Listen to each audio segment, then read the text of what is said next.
Invading the internet, covering Web 2.0, coast to coast, worldwide, and everywhere in between. This is where you put the social in social media. We are SocialBlade. And hello, everyone, and welcome to SocialBlade, episode number 37. Has it already been 37 episodes already? It really has. You know, I can remember just yesterday doing our first show. That was such an amazing event with all the loud typing. Luckily, we've gotten that part covered, and there's no more loud typing on the Social Blade Show. Hello, everyone. Welcome to today's episode of Social Blade Show.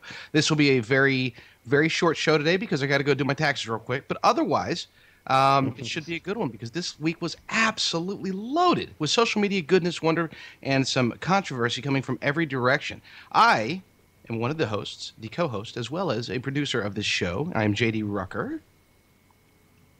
I'm Erin Ryan, director and co-host and friend of yours.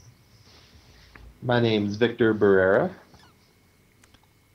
Victor doesn't really do anything. That's why he's not saying anything. No. Yeah, I just kind of show up on a weekly basis and wear a t-shirt. He has a name. He has a name, and he's not your friend, unlike Aaron. Aaron is everyone's friend. And hey guys, I'm Jason Urgo, and I guess I'm responsible for all things tech. Here's the chief engineer. Scotty, I need more power. Urgo, the sound is off.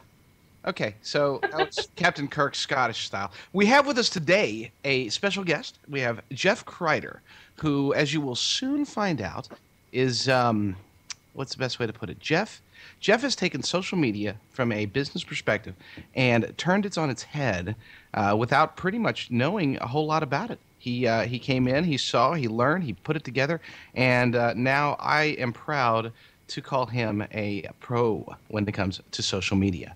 Okay, now. So Jeff, we'll get to more threatening and controversial questions later in the show. But in the meantime, I do encourage you, please hop in and say whatever you'd like to say about this amazing week, because I'm telling you, this week was jam-packed with social media awesomeness and anti-awesomeness left and right.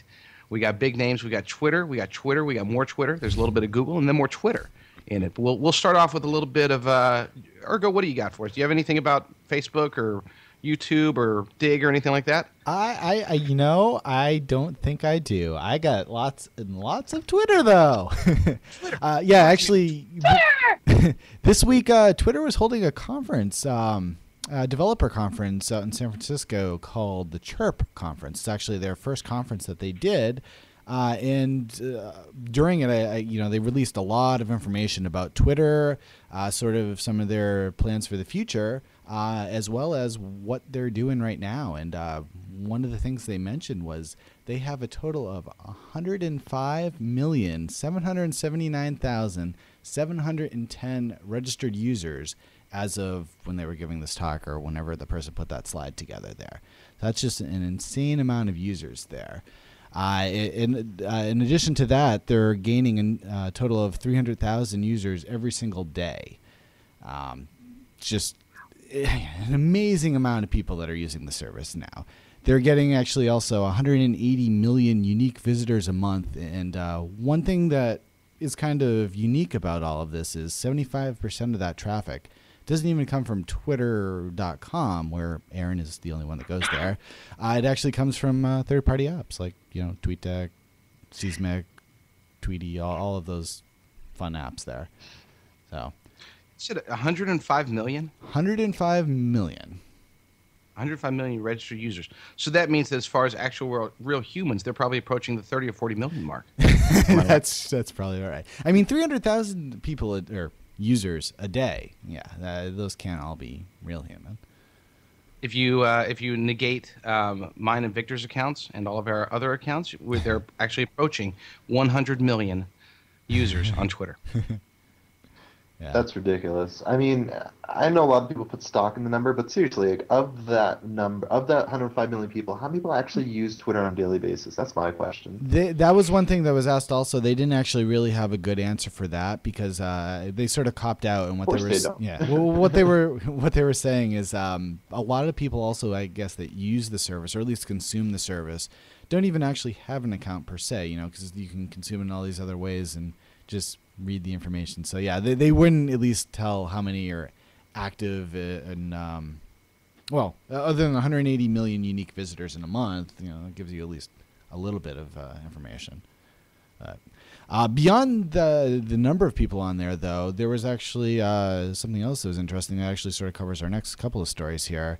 It deals with where the data is going.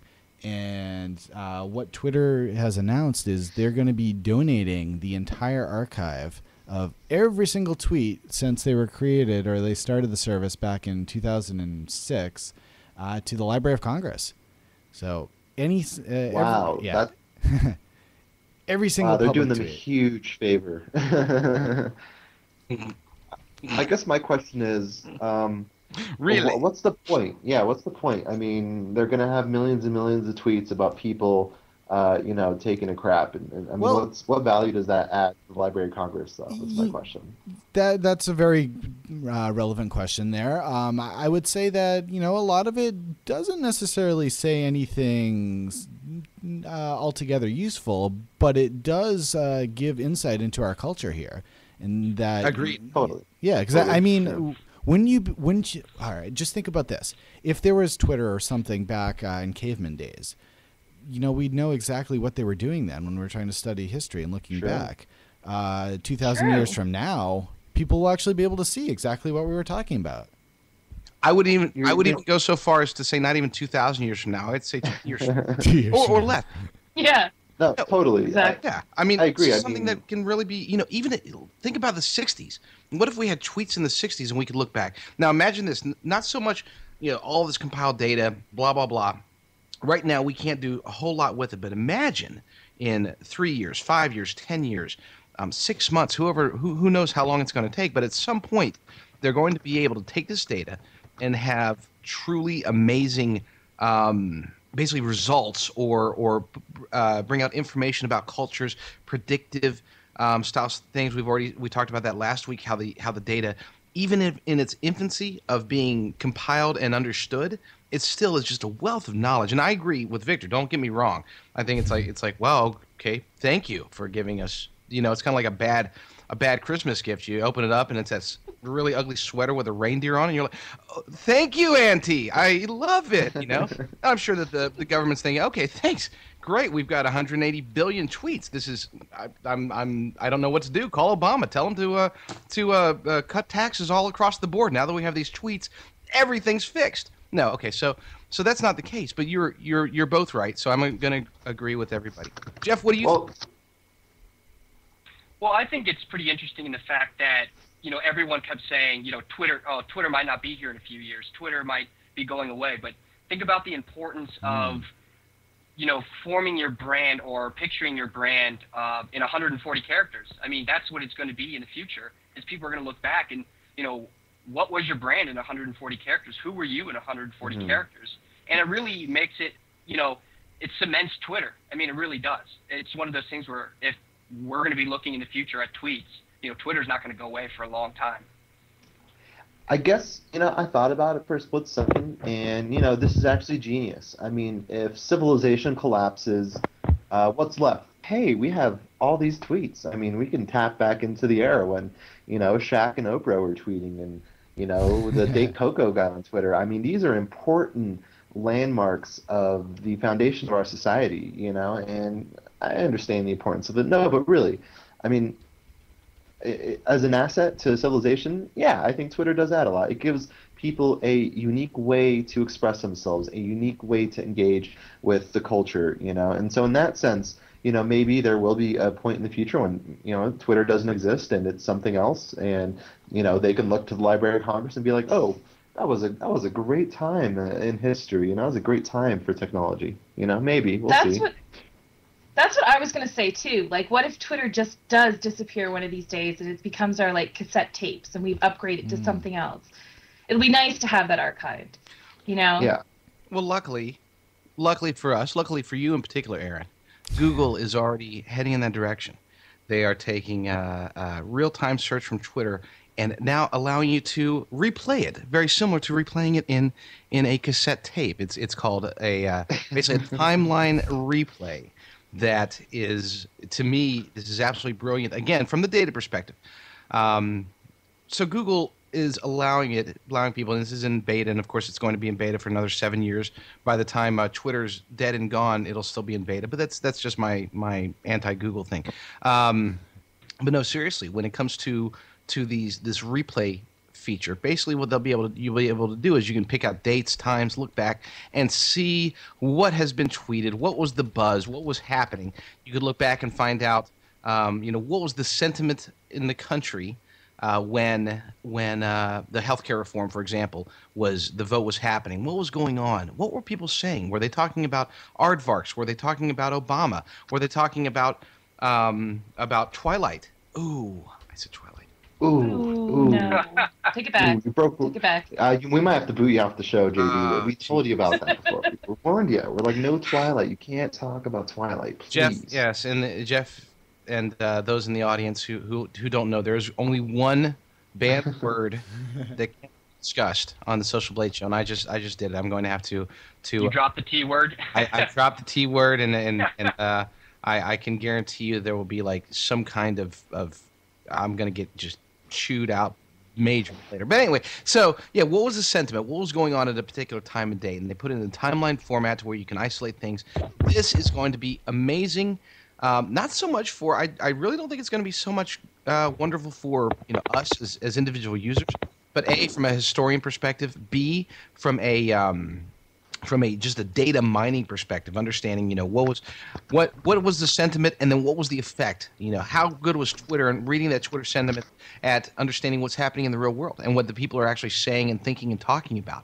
That is where the nut is. That's where people are gonna be like looking back later and saying, man, this is a brilliant move by Google. And it was an expected move, don't get me wrong, but this is something that, to me, this is the next phase. A few weeks back we had a guest talking about real-time search, and this is something that really helps on that regard. That was Sensei, and this is now with Google, combining those two together, the kind of data aggregation, data migration, data storage, and being able to archive it and look at trends.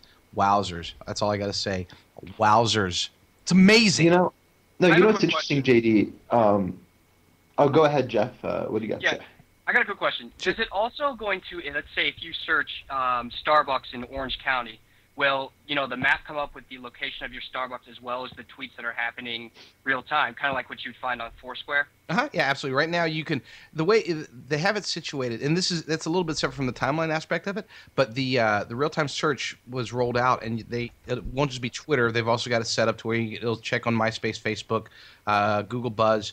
They've got it set to where basically in the expanded version of what used to be called universal search, you can, in theory, be able to get every bit of information that you need, regardless of your format, based around your own preferences. So you can actually see if you're looking for something, whether it's, even they were trying to buy Yelp, so we'll assume that reviews are included in there, maps results, Twitter, Facebook, MySpace, Buzz, everything is going to be available, and available quickly, depending upon what you personally as a Google user like to see. Now, the only way you can do that is if you are a Google user. Otherwise, you get the default settings that everybody looks at. But I do have mine on my mobile device set up for that, and it's amazing. I'm sorry, it's just being able to see what's happening in real time has actually influenced my decisions in the past. Like, hey, let's go see a movie, and just check on there, see what's going on. And we chose not to go see what movie was it? I forgot. I don't even remember what movie it was, but we chose not to go see it based upon the sentiment that was happening on my mobile phone on Google, based upon my preferences that I have set. So yes, is the short answer. Jeff. Yeah, real quick, I kind of want to hit on the business aspect of this. Think about it. Think about the positives and negatives this can have. For a negative, let's say you're running a local coffee shop and you have a certain person who works there who can't make coffee, worth a lick. And, everyone knows it. And they're tweeting, hey, don't go to such and such coffee shop because, so-and-so's working. Think about how that can impact your business. And then on a positive standpoint, you'd really just be able to promote yourself. You could essentially spam messages saying, hey, come to our place. We're promoting this. We're promoting that. reporting the other thing. I mean, how is Google going to be able to control those things? Hey, Jeff, that's an interesting question. And actually, Google is actually, shockingly, they're not the first company to integrate some sort of sentiment-based element into their search, specifically their real-time Twitter search.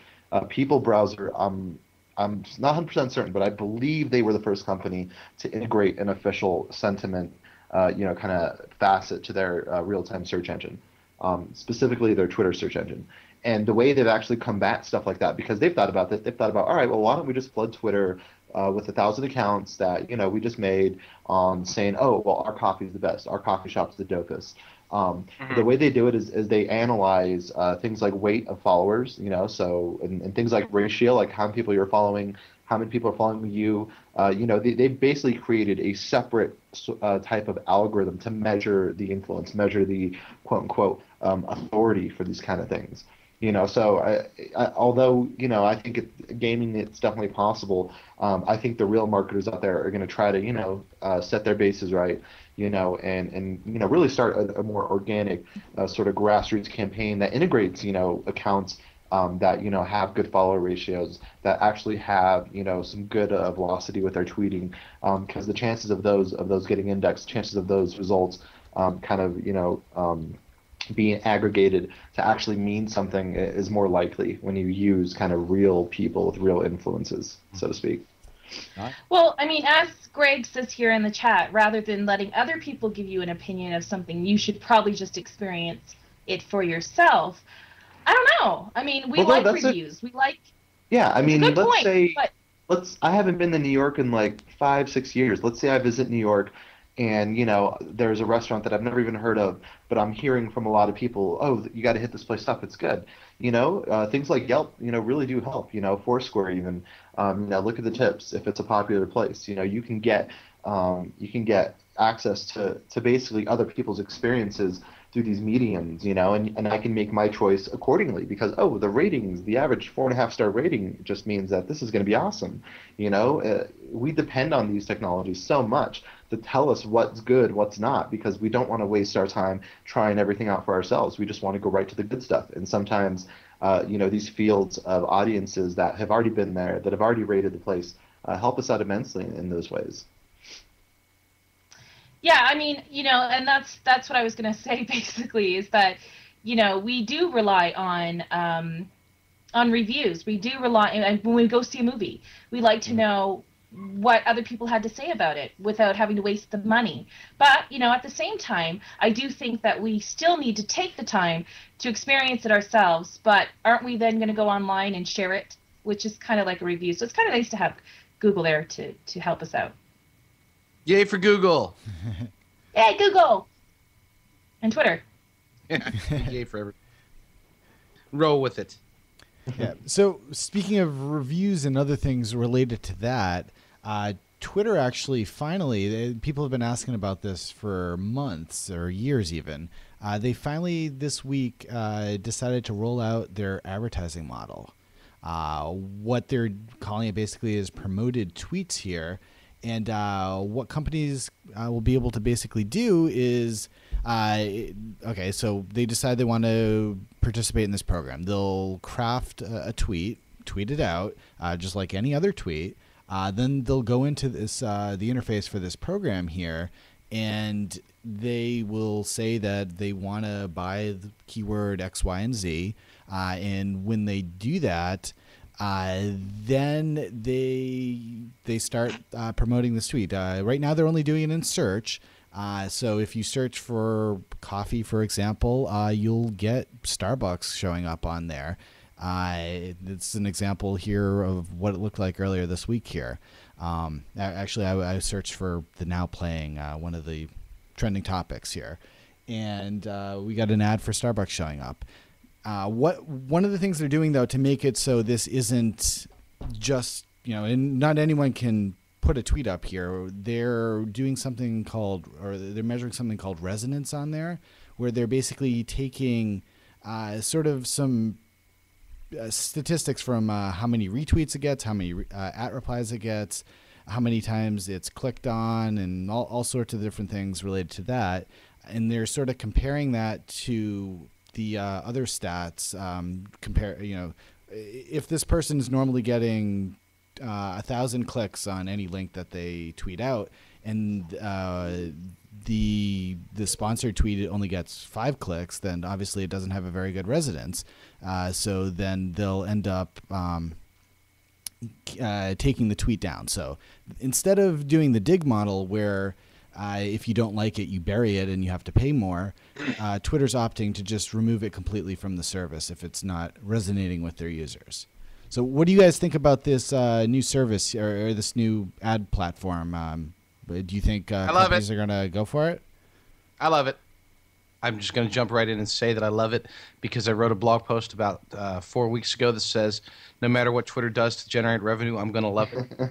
So I am sticking to my guns and saying, you know what, this might not be as creative or fun or innovative as I probably would have expected it to be, because we have been waiting for an awful long time. But we'll assume that 100 million was the agreed upon number that they they're going to launch at that point. Yeah.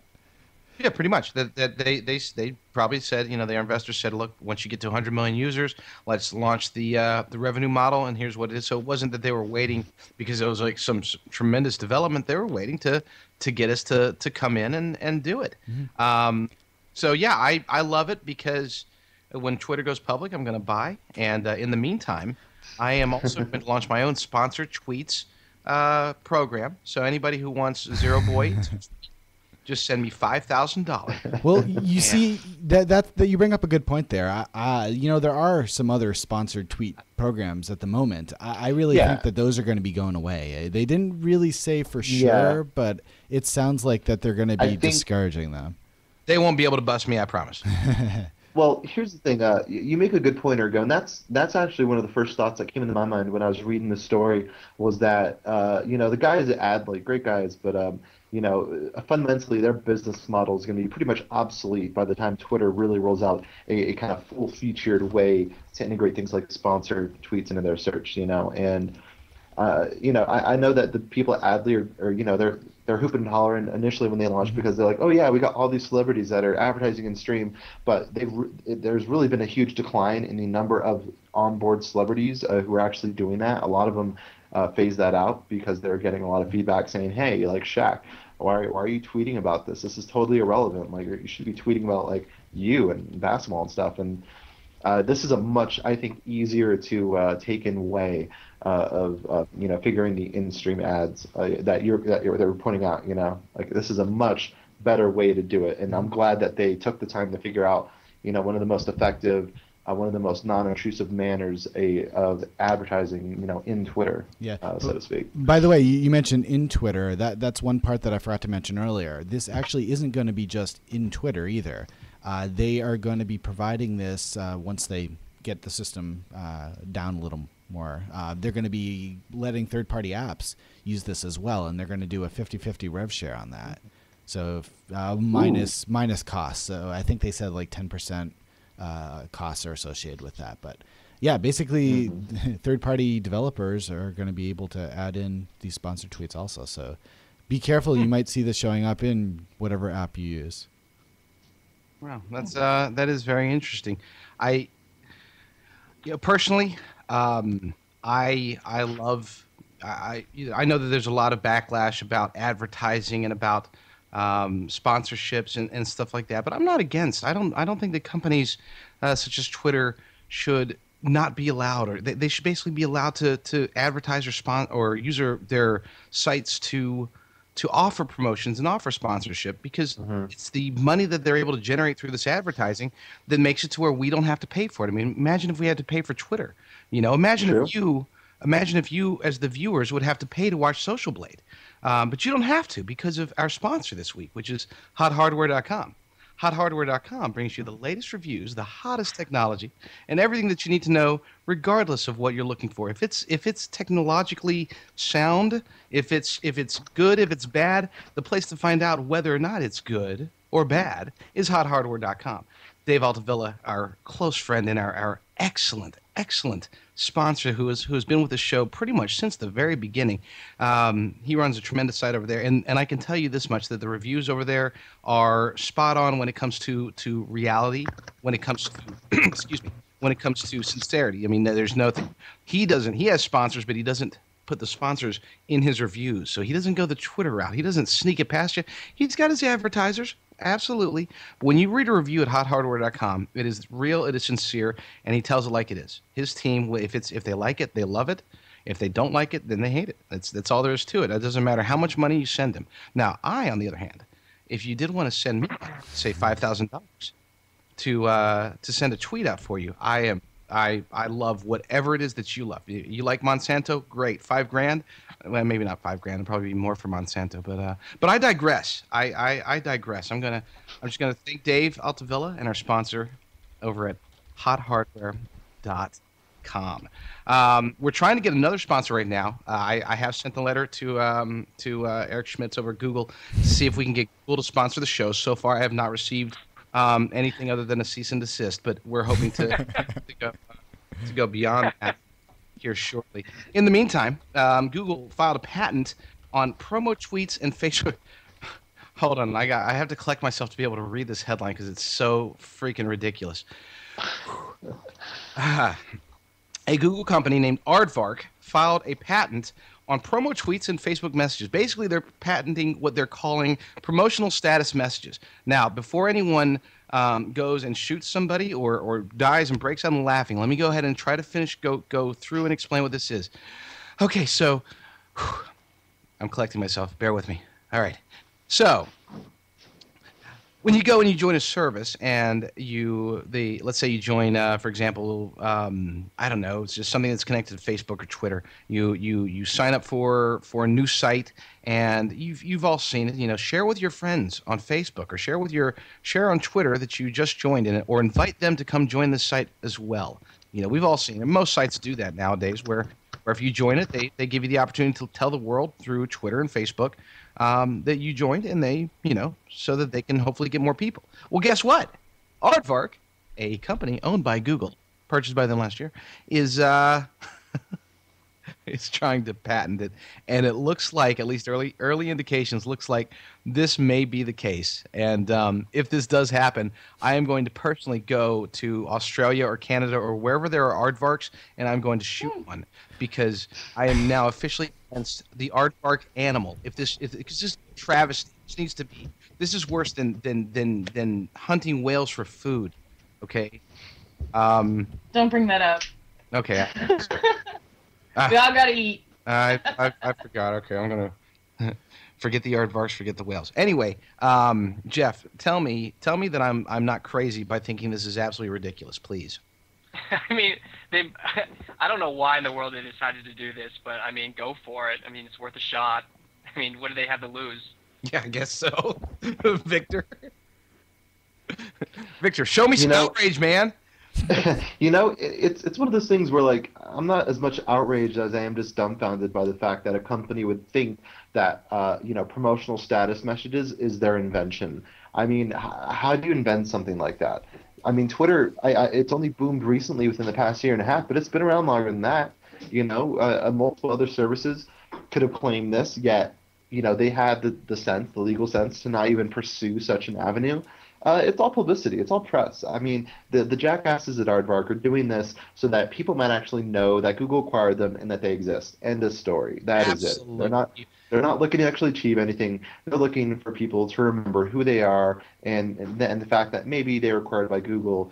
And yeah, this is probably the last time I'll mention them ever again, because what the hell did they contribute? I mean, I talk to people and they don't even remember why Aardvark was so important. I mean, it's one of those things where Google acquires them and now their name falls off the face of the earth. But now they're getting back into the buzz. They're getting back into news. They're getting back into headlines out of this outlandish lawsuit, or outlandish patent filing. It's ridiculous. It's not even worth mentioning. Absolutely. I mean, can you imagine being in that boardroom when that person brings up that idea and everyone just like, oh, that's great. That's a great idea. We need to go with it. I mean, it's ridiculous.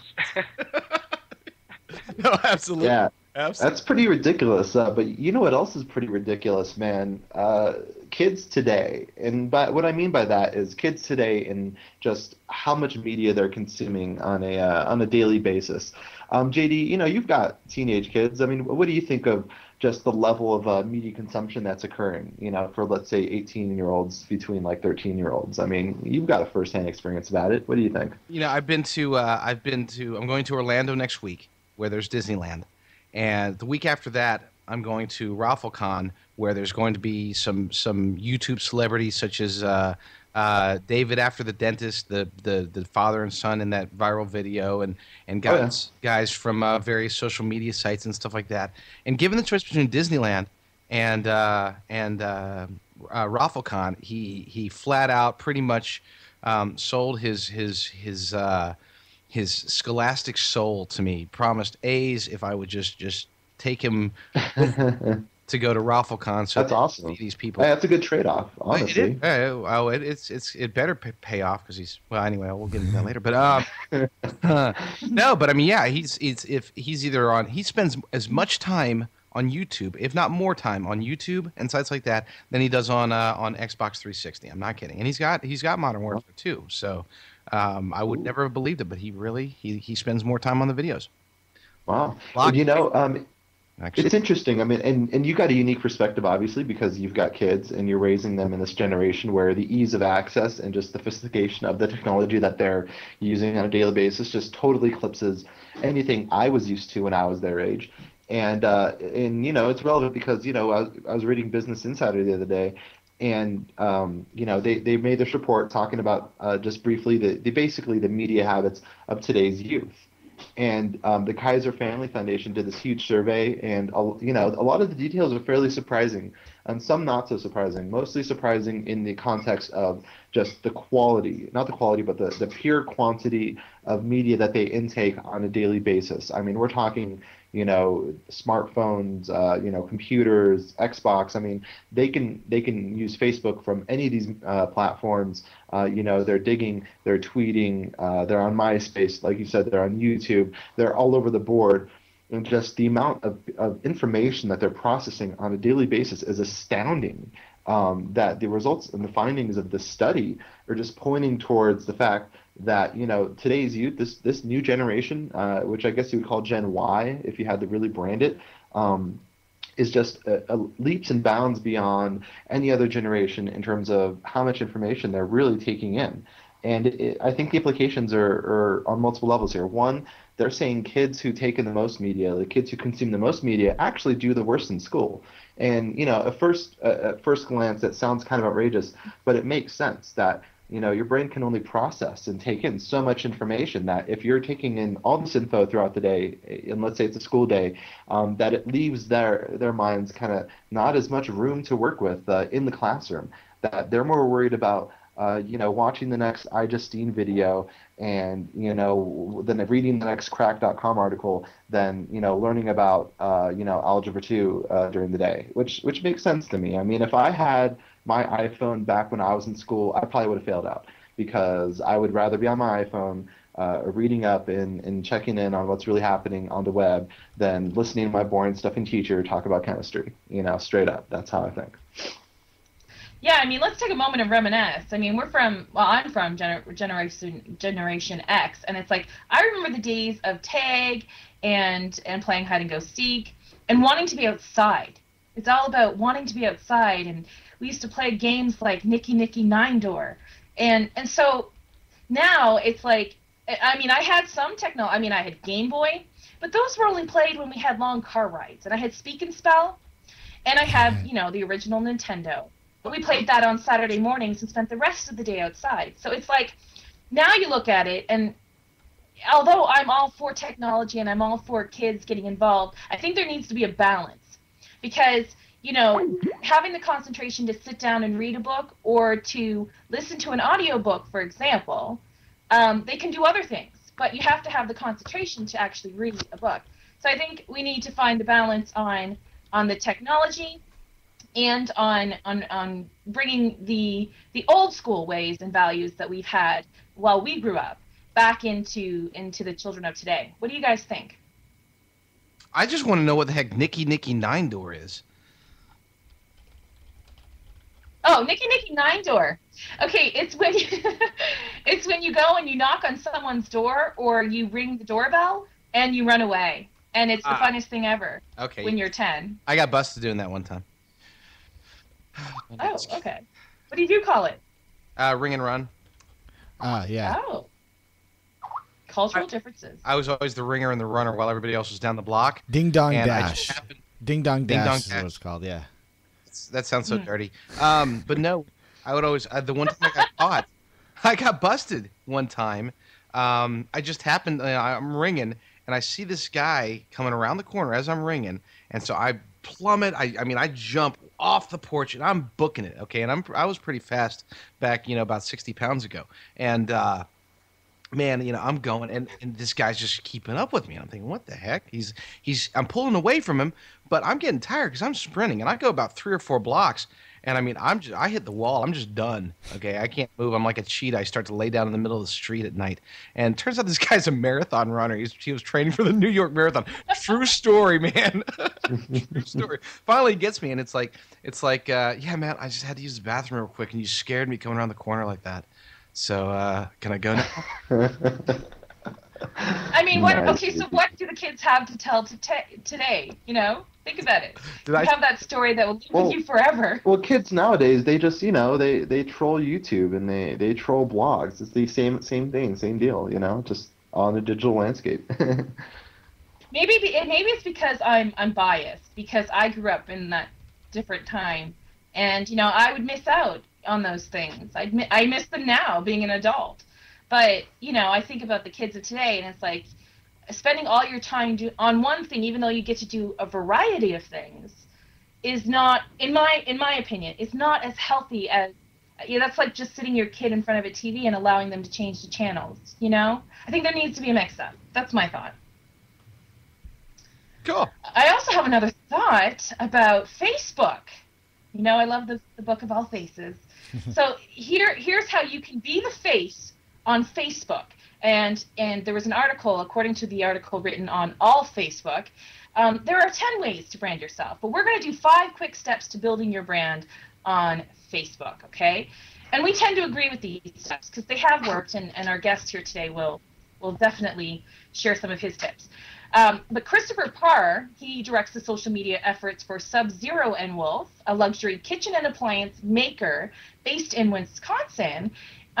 He talks about in the article and shares some of the ways towards success as you can see on their current Facebook. I'm sure Urgo has that up.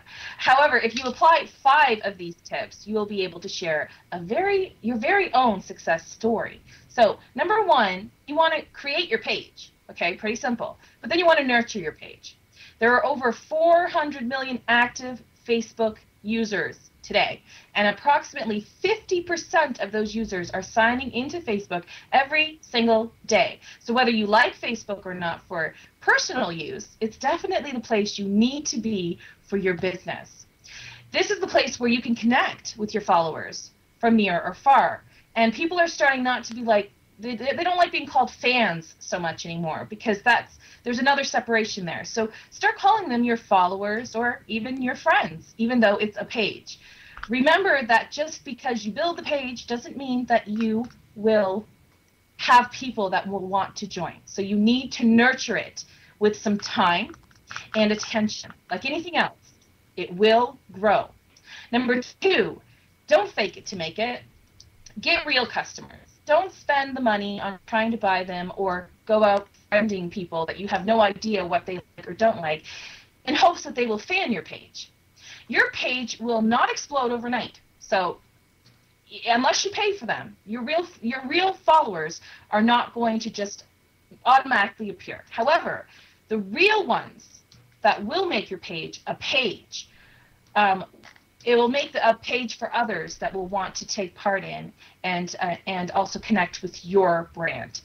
So take the opportunity to link your website to your page as well as any other online source and share it with every opportunity. Share it via email or in your company's newsletter as some examples. So number 3, speak like a friend. When adding update statuses to your Facebook page, even though you're a business, it is so vitally important to speak to the page as if you are speaking to a friend. This will help you remember that friends in real life, they don't actually like to be sold to. They like to be shared with. They like it when you have conversations with them instead of talking at them. So this is what your followers will want from you. So keep that in mind when you're writing on your Facebook page. Number 4, content builds credibility. Cleanliness keeps followers there. So be sure to add to your Facebook page with videos, photos, and articles that relate to your brand and your industry. This builds credibility of knowledge and will entice new fans, since when your Facebook goes live and you make it public, it is actually public. This means that people can see your page without ever having to be logged into Facebook. And besides the fact that search engines eat the photos and the videos up, they love them. So make sure you post them. Keep your page looking fresh and presentable. Don't clutter it up with long links and a busy banner. Ask yourself, would you want to spend time there? And according to your answer, that's what you need to make your changes to. So the last one is number 5, be open and likable. Try to space out how often you post and try to remain open and likable to your friends by always keeping their Facebook news feeds in mind. Don't ever delete a post unless it has nothing to do with your brand. If it is negative, openly find a solution. People want to be heard, whether it is good or bad, and you definitely need to respond. These are just a few quick steps that can help you get the face of your brand on Facebook. It is important to be yourself, and your brand will speak for itself. Your followers play an important key to your online success, so remember to reward them, and especially your loyal following, and to those that are exclusively online. Treat them well, and you will be remembered. This is much like the success with tonight's guest, which he has come from applying a lot of these steps to his Facebook page with Lebanon Ford, Lincoln Mercury. Isn't that right, JD? That is. Jeff CRYDER, how are you doing, my friend? I'm great. I appreciate you having me on the show tonight. Oh, I love it. Well, it's funny because we've been we have guests. We have guests who write for different sites and bloggers. We have guests who are powerhouses on Dig or all these other sites. But one thing that we've always digressed and always missed is the application of social media from a business perspective, and that's why what you've been doing for months now, and it blew me away. At least from a local business perspective, what you've been able to do, integrating some things that just, I guess the easiest way to put it, that makes sense and that are cutting edge in a way. Foursquare is starting to emerge in business, and there it is, sitting there on your Facebook page. You have reviews on there, which reviews in real time and user-generated opinions, as we talked about before, sitting there on there. And I just thought, let's get him on here and find out how he was able to do it, especially in an industry that is so often against new stuff and change, and that being the automotive industry. So with that botched introduction, how are you doing, Jeff? I'm good. Thank you very much. Yeah, I mean, I agree with you. It is an industry that is kind of lagging behind in technology and slow to adapt things. And really, you kind of have to look at the top and the leadership. And, the owner of Lebanon Ford, who happens to be my aunt, Lisa CRYDER, saw the opportunity that was presented in not just Facebook or Twitter, but in a social marketing standpoint at the local level. And, through her leadership, we really have, cultivated something that over this next year is going to be really outstanding to follow, and it's going to be really neat to be a part of. Excellent. How long have you been doing social media? Like, when did you join Twitter? When did you join Facebook and all that good stuff? Well, I've had Facebook since really the beginning of it, but really when I got serious about social media was about 5-6 months ago. I mean, it has not been that long. But absolutely. What did you hear about it? Like just you heard the wave was happening and people were getting into it, or was it something where it was recommended to you, or what was the trigger to get you and your business going in social media? Well, actually, to tell you the truth, I had the Facebook, and as I got to the latter end of my college career, I stopped using it. I just thought it was stupid. I thought it was dumb. I thought there was no point to it. And then I went and had this independent study with one of my professors, and he told me to subscribe to some of these links, to some of these blogs and stuff. And I accidentally subscribed to the wrong one, and it was SmartBrief that you get through email. Right. And I got the social media links. And as I was clicking through it, I was like, oh, this is the wrong one. I started reading some of the articles, and it really intrigued me because I was someone who was really into strategy and the strategy of advertising, the strategy of marketing. And as I just started reading, I said, hey, this is a great opportunity. I mean, there's something here, especially with these younger generations coming up who don't like a whole lot of interference marketing, who like, permission marketing and, human experiences. And basically, Lisa came to me and said, we need someone to run our Facebook page. And I laughed and I said, you got to be kidding me.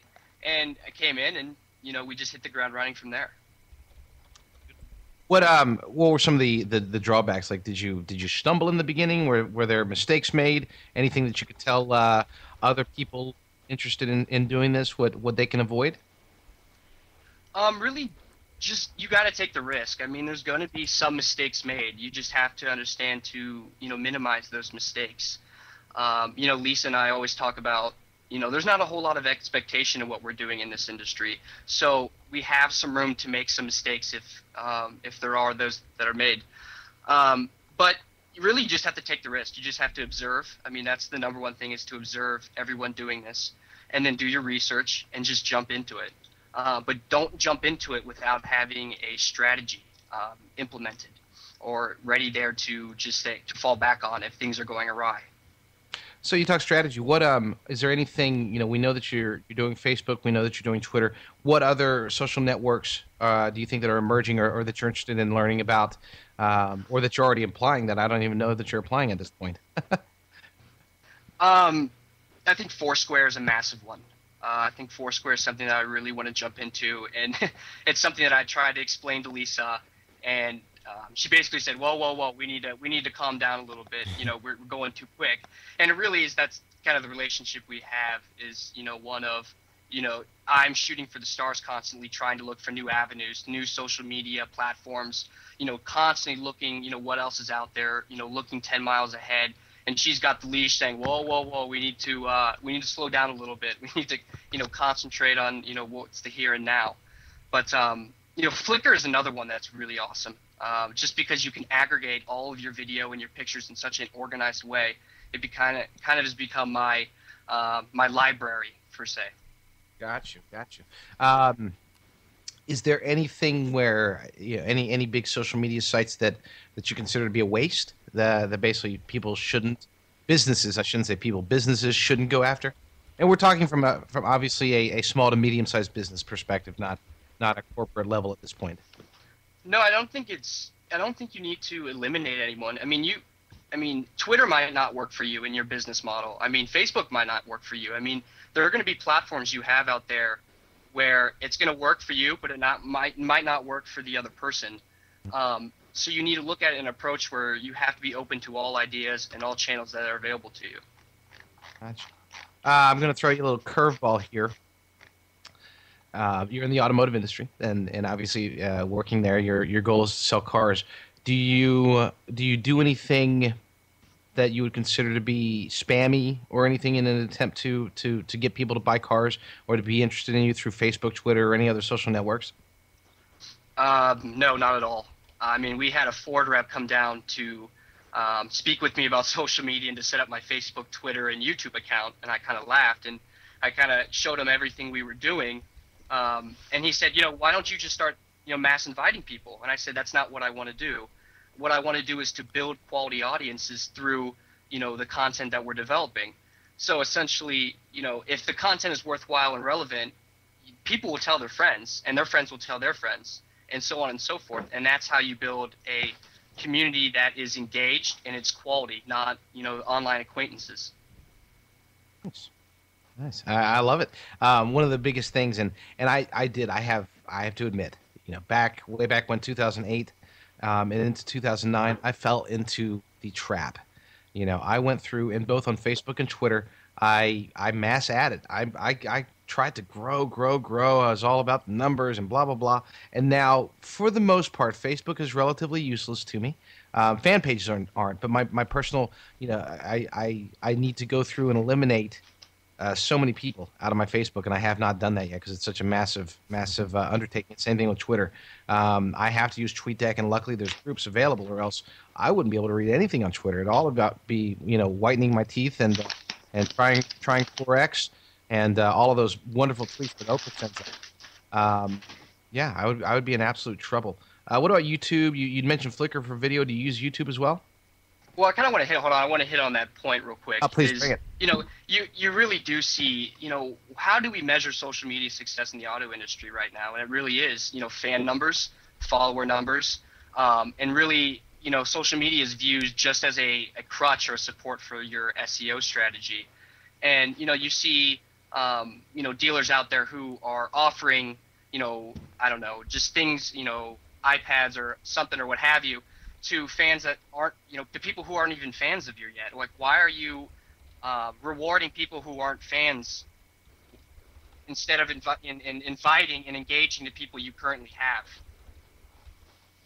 I never thought about that. We actually, I've seen all these contests, and I've been trying to think of some myself that are supposed to be encouraging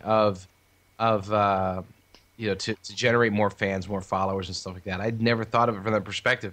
Why only? It's kind of like that. I don't even want to get into why it's not good, but I agree with you wholeheartedly.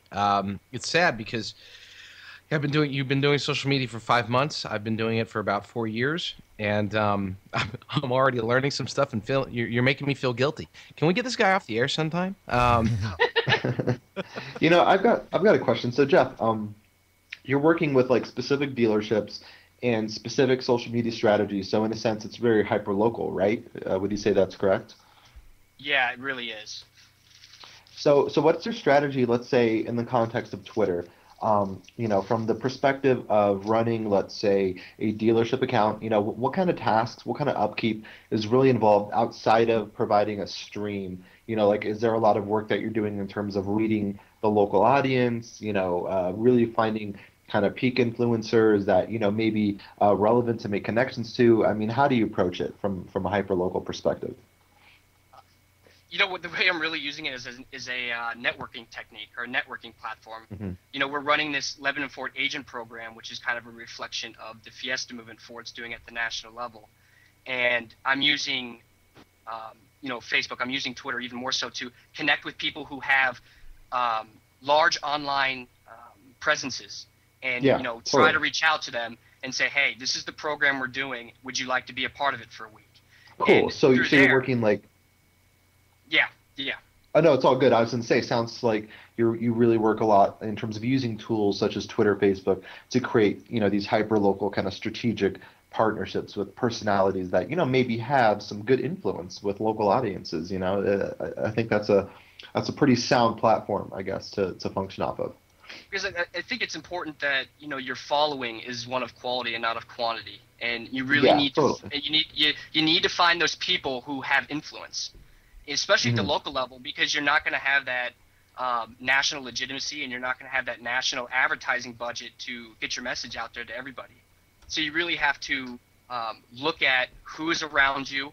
And, the hard thing is we're not in Boston, Chicago, LA, New York. We're not in a very progressive early adopter city. So, I mean, there's not a whole lot of people to choose from, but, they're there. You just have to look hard enough. Yeah.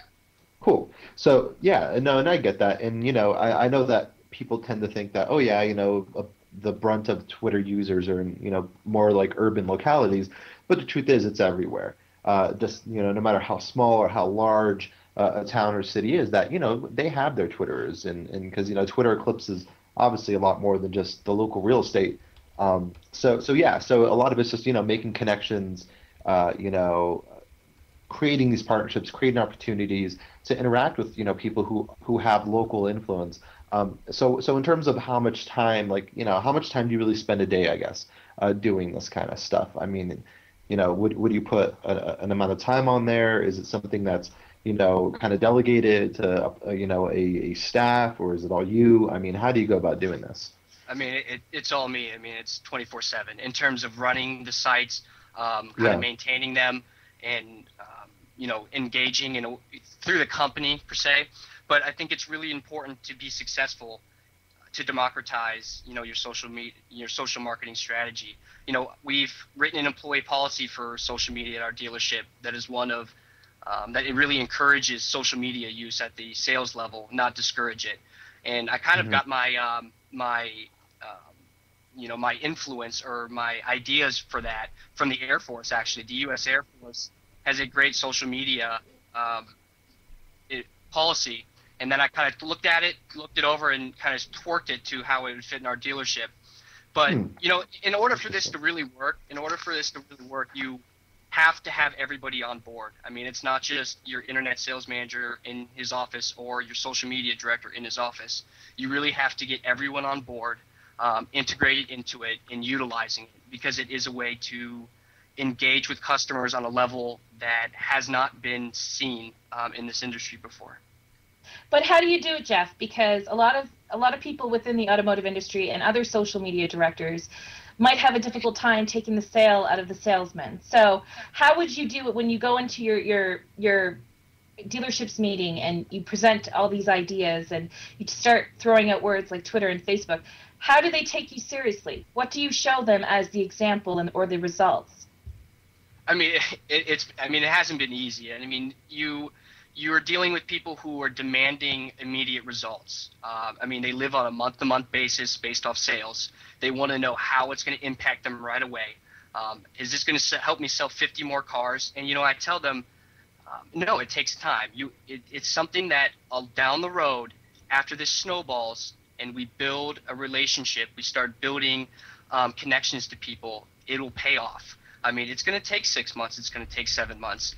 But it's about showing them the results. It's about showing them examples of this succeeding in other industries, and telling them, hey, you're part of something that hasn't been done, especially in this marketplace. But but this, even in the entire nation, in terms of social marketing, I mean, people aren't really doing this. Absolutely. That is awesome.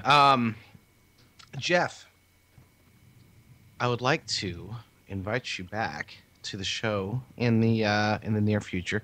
I want you to hang on the line. We are approaching our end mark, so I'm going to close the show out. But I'd like to talk to you afterwards because, wow, that was just absolutely amazing information. I am so happy to have had you here.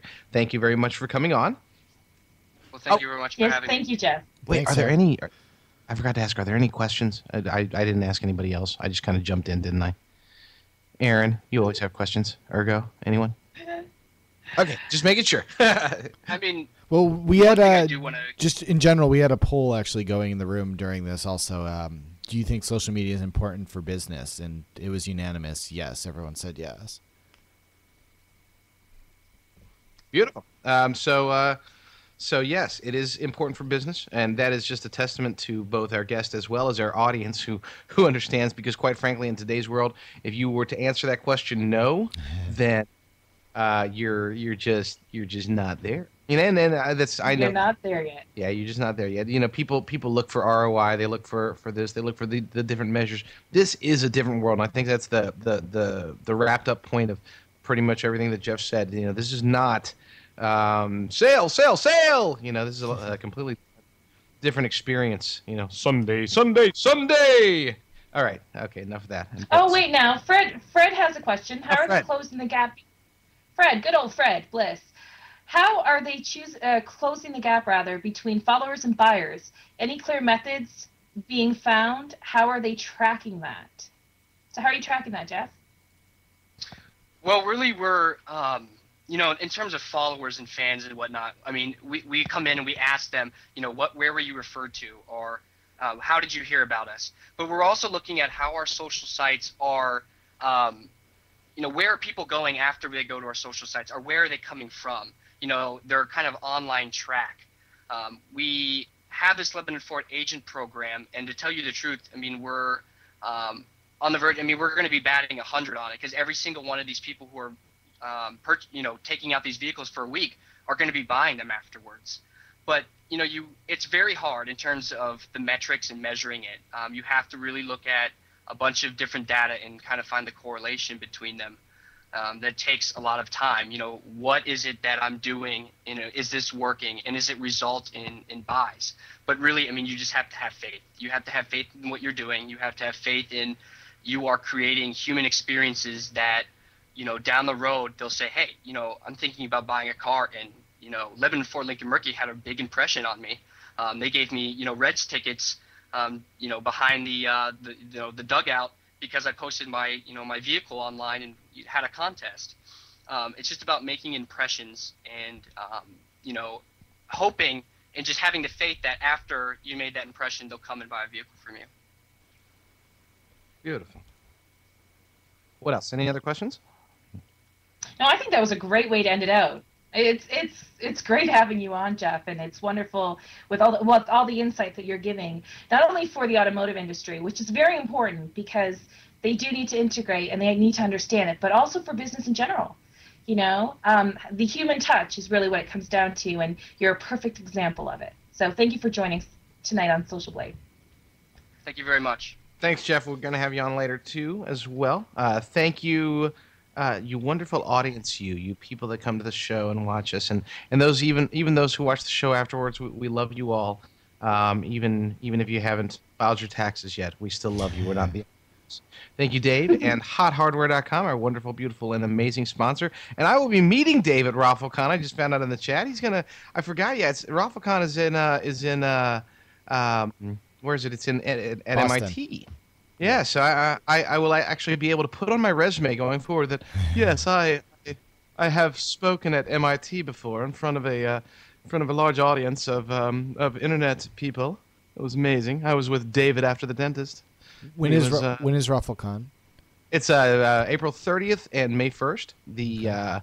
The other show that I'm involved with currently, the Drill Down, on Sundays at 3 p.m. Pacific. The crew from there, plus a former guest on this show, Amy the Bacon Vernon, is going to be moderating myself, Andrew Sorsini, and Muhammad Salim. That'll be at RaffleCon in Boston. I'll see Dave there. I'll see Greg Vokes there. Cannot wait because he owes me a beer. Be sure to follow us. Follow the SocialBlade crew and become become our friend on Facebook at facebook.com/SocialBlade. Become our fan or follower or friend or whatever you want to call it at twitter.com/SocialBlade. Watch our beautiful, wonderful videos at youtube.com/SocialBlade. You can learn all kinds of information about social networking site Dig at socialblade.com, and then add a /show at the end, and that's probably where you are right now, so you probably know where that is, so /. That's every Thursday night, 7 p.m. Pacific, 10 p.m. Eastern, and again 11:30 in Newfoundland, Canada. How do people get text messages on their phone when we go live? Where do they go? Don't. I have no idea. I don't think there's a way to do that, is there? The technology does not exist unless Urgo has built it. Have you built it, Urgo? I have built it, and they will come, as Aaron Story was saying earlier. If you go to j.mp/subus, that's SUBUS, you can get an SMS alert on your phone. It's a text message when we go live. Yes, when we go live every Thursday. 7 p.m. Pacific, 10 p.m. Eastern, at the socialblade.com/show. And remember, as always, we are SocialBlade. Do.